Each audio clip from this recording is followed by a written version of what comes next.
They say every town got a story it don't like to tell out loud. In Guthrie, that story lives down by the creek, past the tracks, past the low water bridge, in a place folks used to call the Elbow.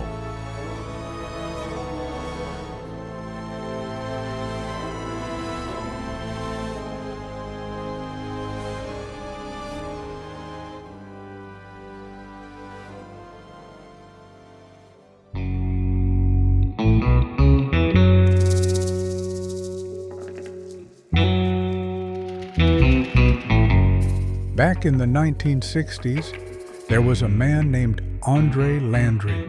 Some called him a drifter, some called him a hobo, but the railroad called him family.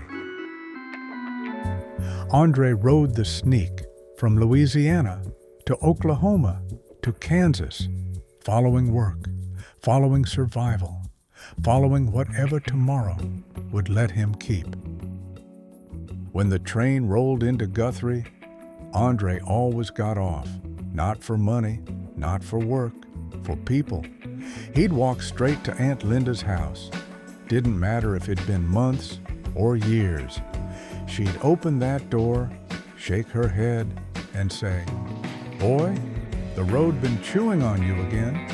She'd give him an apple, needle, and thread, maybe a hot meal, if she had one. And Andre, he never forgot kindness.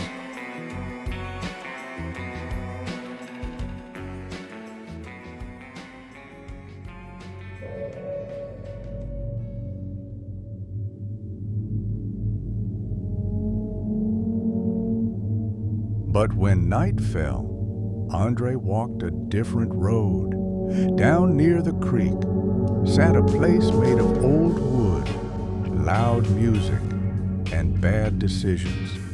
They called it the Blue Hole.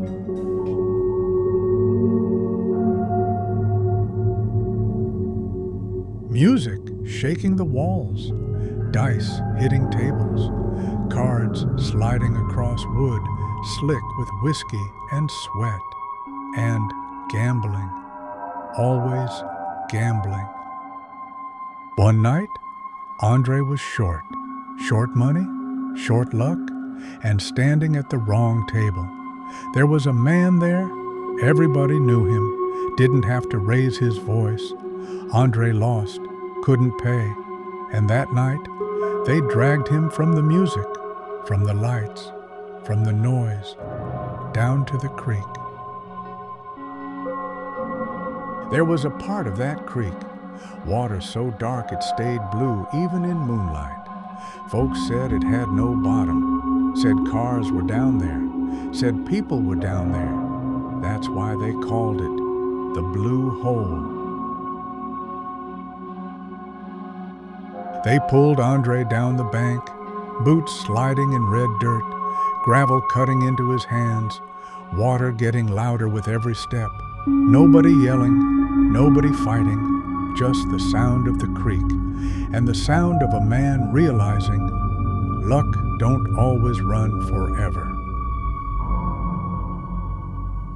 The water was cold, colder than it should have been. They say when he went under, he didn't splash much, like the creek already knew him.